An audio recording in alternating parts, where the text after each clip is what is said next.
नया शिक्षा नीति के नाम पर कुछ नहीं, केवल शिक्षा को बर्बाद करने के लिए तरकीब पर तरकीब अपनाए जा रहे हैं। और एक चीज़ और कहना चाहते हैं हम शिक्षक भाइयों के बारे में, क्योंकि एक शिक्षक होने के नाते ये हम देख रहे हैं और समझ पा रहे हैं। जैसे चाणक्य ने कहा था कि एक डरा हुआ शिक्षक एक मरा हुआ समाज का जन्म देता है, ठीक उसी तरह से आज सारे के सारे शिक्षक डरे हुए हैं। तो डरे हुए शिक्षक जो हैं तो एक मरे हुए समाज का जन्म देंगे, इसमें कोई शक नहीं है। यदि किसी को शक है तो अपना शक दूर कर ले, क्योंकि इस बात को चाणक्य ने कहा था और उन्होंने सही कहा था। जैसे कि आज हम देख रहे हैं सरकार शिक्षा पर हमला किए जा रही है और शिक्षा को बर्बाद करने के लिए अलग अलग तरकीब अपना रही है, लेकिन एक भी शिक्षक इस पर बोलने के लिए तैयार नहीं है। और साथ साथ हम उस पेरेंट्स से भी कहना चाहते हैं कि आपके बच्चे का भविष्य बर्बाद हो रहा है, उसके लिए आपको आवाज़ उठाना होगा, नहीं तो ये सरकारें आपके शिक्षा को बर्बाद कर देगी, आपके बच्चे के भविष्य को बर्बाद कर देगी। फिर आप अपने बच्चे को दोष नहीं दे सकते हैं, क्योंकि वोट देने वाले आप हैं तो आवाज़ उठाने वाला भी आप ही को होना होगा। नहीं तो आपके बच्चे आपसे ज़रूर पूछेंगे कि आप जब सरकार ऐसे रूल अपना रही थी तो आपने क्या किया, क्योंकि उस समय तो हम बच्चे थे, लेकिन आपने क्या किया। इसलिए हम उन पेरेंट्स से भी कहना चाहते हैं और उन शिक्षक भाइयों से भी कहना चाहते हैं कि आप लोग रोड पे आइए और सरकार के गलत नीतियों का विरोध कीजिए, क्योंकि कब तक विरोध नहीं करेंगे। और सरकार कोरोना के नाम पर जो कर रही है वो पूरे के पूरे गलत कर रही है। यदि हम लोग इस पर आवाज़ नहीं उठाएंगे तो आवाज़ कौन उठाएगा, क्योंकि हम लोग बच्चों के कैरियर के बारे में जानते हैं, समझते हैं और उसे कैरियर बनाने का प्रयास करते हैं, लेकिन अपने आँखों के सामने हम उन बच्चों को कैरियर बर्बाद होते देख रहे हैं। इसलिए हमें सब शिक्षकों को एक मंच पे आना होगा और सरकार के गलत नीतियों का विरोध करना होगा, क्योंकि शिक्षा के मामले में सरकार चाहती है कि शिक्षा को किसी तरह दबाया जाए, क्योंकि सरकार यदि लोग शिक्षित होंगे तो जवाब मांगेंगे और संविधान पढ़ेंगे तो संविधान के तहत काम करेंगे और सरकार के प्रति जवाबदेही तय करेंगे। लेकिन यदि हम लोग नहीं जगे तो हमारे शिक्षा को पूर्ण रूप से बर्बाद कर दिया जाएगा। इसके लिए जिम्मेदार आज के पेरेंट्स और आज के शिक्षक होंगे। शिक्षक जैसे कि हम लोग देख रहे हैं, सरकार को चुनाव प्रचार करना है तो उसमें कोई कोरोना नहीं फैल रहा है। मेला लगाना है, कुंभ के मेला या और भी बहुत सारे मेला, उसके लिए कोई कोरोना नहीं फैल रहा है। लेकिन केवल पढ़ाई में एक सुव्यवस्थित ढंग से जहां पढ़ाया जाता है वहां ही कोरोना फैल रहा है और किसी जगह कोरोना नहीं फैल रहा है। बच्चों को एग्जाम लेना है, उन्हें जॉब ले देना है तो वहाँ कोरोना फैल रहा है, लेकिन चुनाव प्रचार में कोरोना नहीं फैल रहा है। हमारे प्रधानमंत्री जब चुनाव होता है तो प्रचार मंत्री बन जाते हैं, जबकि शाम होते होते प्रधानमंत्री बन के बैठ जाते हैं। इसे हम क्या कहेंगे। ये तो हमें जो लगता है, हमें प्रधानमंत्री पद को गलत नहीं कह रहे हैं, लेकिन उस पद पे बैठा हुआ जो आदमी है उसको हम जरूर गलत कह रहे हैं, क्योंकि वो आदमी दोगली नीति को अपना रहा है। शाम को दिन भर अपने प्रचार कर रहा है, भीड़ जुटा रहा है और शाम को कह रहा है कि आप 2 गज दूरी बनाए रखिए। तो इसको हम दोगली नीति नहीं कहेंगे तो क्या कहेंगे। यदि कुत्ते के बच्चा को कुत्ता न कहें तो हम क्या कहेंगे, इंसान को बच्चा को इंसान न कहें तो क्या कहेंगे।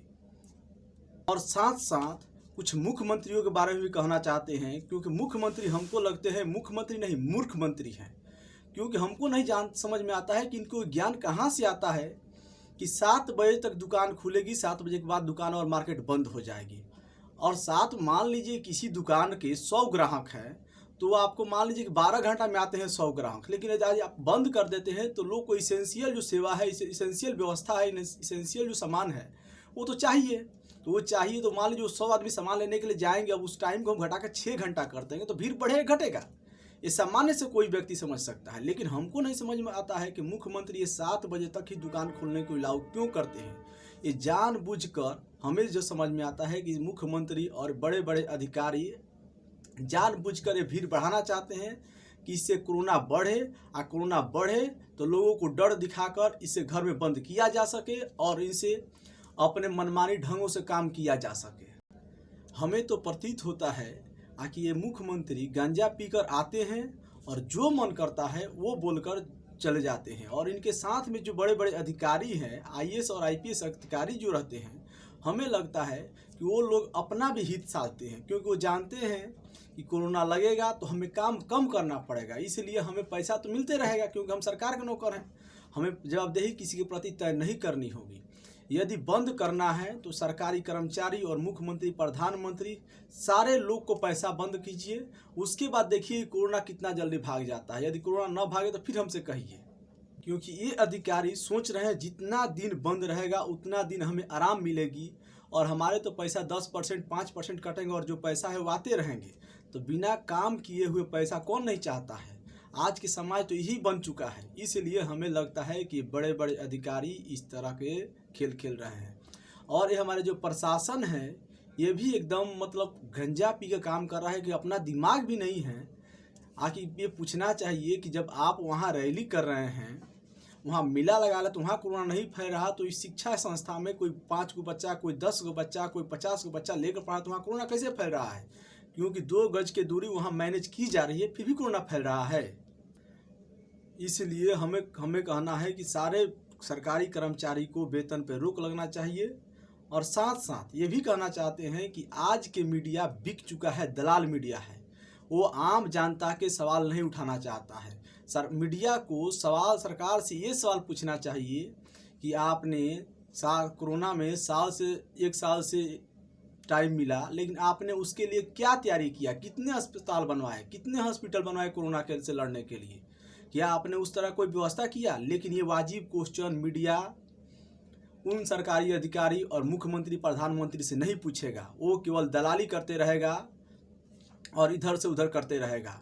इधर उधर के बातों में लमजा कर लोग को रखेगा, कहेगा कि मोदी जी दाढ़ी बढ़ा रहे हैं तो मोदी जी मूंछ बढ़ा रहे हैं, तो ये नेता ये कहा है, तो ये नेता ये कहा है। माने बेकार के बातों में टाइम पास किया जाएगा।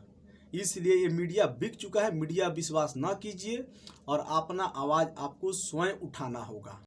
अंत में हम सारे शिक्षक बंधुओं से यही अनुरोध करेंगे कि यदि जेल जाने के लिए भी जाना के तैयार हो तो आप जेल चलने के लिए, जाने के लिए तैयार हों, क्योंकि सरकार शिक्षा को बर्बाद करने के लिए तुली हुई है। क्योंकि वो जानती है कि शिक्षा न बढ़ेगा और शिक्षा नहीं बढ़ेगा तो लोग अनपढ़ रहेंगे।